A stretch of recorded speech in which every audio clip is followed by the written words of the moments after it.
Assalamualaikum warahmatullahi wabarakatuh.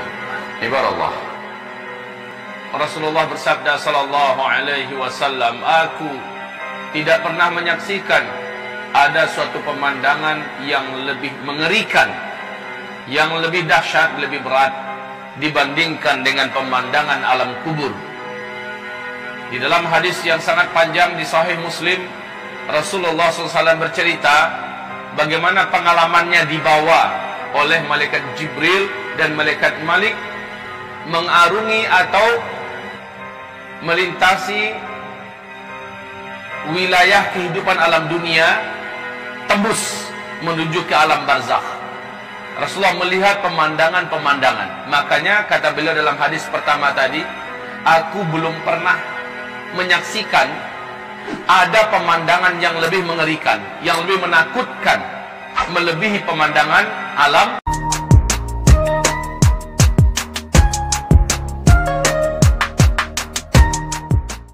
kubur. Faman naja minhu fama ba'dahu aisar.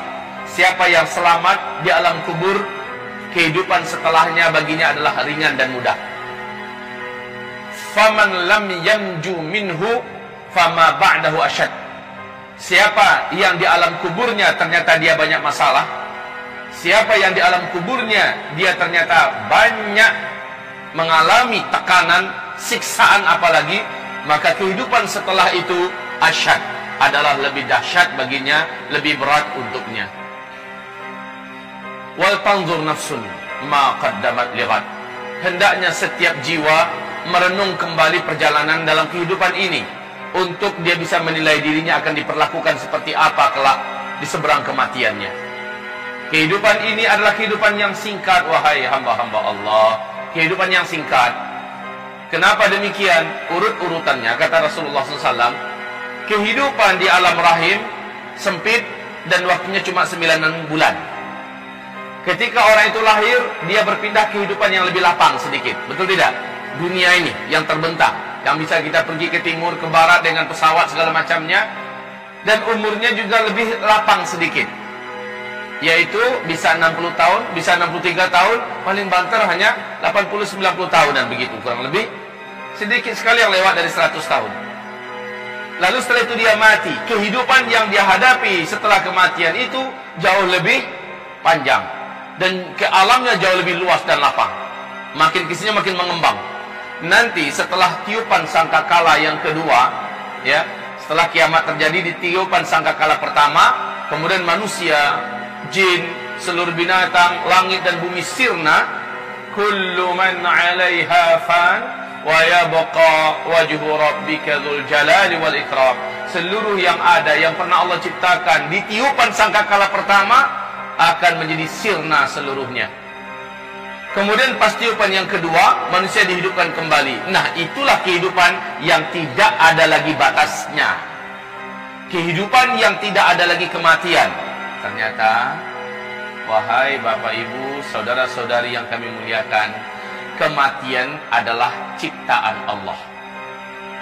Kematian nanti pada hari kiamat, kata Rasulullah SAW, di depan seluruh jin dan manusia di padang mahsyar akan diambil oleh malaikat maut, lalu dicengkramnya dengan tangan kirinya. Kematian itu seperti binatang, kata Rasulullah. Jadi Allah menjadikan kematian itu diibaratkan seperti sebuah binatang. Apabila orang yang masuk surga telah diantarkan ke surga dan mereka masuk, apabila orang yang jadi ahli neraka telah diantarkan ke neraka dan diseret ke neraka dan masuk, lalu malaikat di antara surga dan neraka mengangkat binatang ini. Dia bertanya dan berkata dengan suara yang terdengar oleh siapapun saja di seluruh penduduk surga dan seluruh penduduk neraka, kalian tahu apa ini? Ini adalah kematian. Dengan ini kalian dulu dibatasi kehidupan. Dengan ini kalian dulu berujung dengan kematian. Ini adalah kematian. Maka malaikat ini langsung menyembelih kematian itu di depan seluruh penduduk surga yang ada di surga, oleh penduduk neraka yang ada di neraka bisa menyaksikannya. Maka setelah dia sembelih kematian itu, malaikat berkata, khuludun khulud lal maut. Sekarang kehidupan kekal, tidak ada kematian. Orang-orang yang hidup di dalam surga ragu, jangan-jangan hidup saya berakhir lalu berakhirlah kesenangan ini. Tak, tidak perlu lagi kamu mengkhawatirkan. Kamu kekal di dalam surga, kekal. Hari demi hari yang kamu jalani di dalam surga lebih sempurna dan lebih enak daripada hari sebelumnya. Bertambah waktu ke depan, bertambah indah, bertambah enak, bertambah lezat, bertambah nyaman, bertambah bahagia di dalam surga. Dan kesedihan juga adalah makhluk, itu pun dibuang dan dimatikan oleh Allah. Tidak ada lagi kesedihan, tidak ada sakit ya dalam surga. Sementara yang di neraka, mereka berharap mudah-mudahan ada ujung dari kehidupan dalam neraka, yaitu kematian. Tapi setelah dia lihat kematian disembelih oleh malaikat maut, bahwa kematian sudah tidak ada, bertambah jadi putus asanya ahli neraka. Gimana? Kalau seandainya bisa bunuh diri mati mah enak, ya kan? Dalam neraka bunuh diri mati, ya enak, lepas dari neraka. Ini malah nggak bisa mati. Ya Rabb, ibadallah ma'asyiral muslimin, apakah kehidupan yang sebentar saja di kehidupan dunia ini berhasil melenakan dan melalaikan kita? Rugi, Bapak Ibu, rugi. Hanya gara-gara uang yang tidak seberapa, emas yang tidak seberapa, menjadikan kita menipu, mencuri, merampok, membunuh, melakukan kezaliman, menjadikan kita melakukan berbagai macam perbuatan riba dan segala macamnya. La haula wala quwata illa billah. Ibarallah ma'asyiral muslimin wal muslimat. Pembahasan kita terakhir di Masjid Al-Bina dulu saya ingat, yaitu tentang perjalanan roh, dan inilah selesai. Perjalanan roh, bagaimana dia dicabut dan seterusnya. Kemudian kita menceritakan tentang pengalaman Nabi, apa yang beliau saksikan di alam kubur, bahwa pemandangan yang ada di alam kubur kontras habis dengan pemandangan yang ada di Malaul A'la. Malaul A'la adalah tempat rohnya orang-orang beriman, orang-orang soleh, dibawa membumbung ke langit, disimpan di sana. Di mana?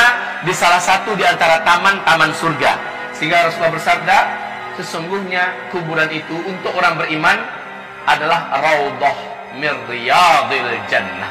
Satu taman di antara taman-taman tempat transit kita loh Pak. Orang beriman tempat transitnya menjelang sangkakala pertama ditiup, yaitu di taman surga.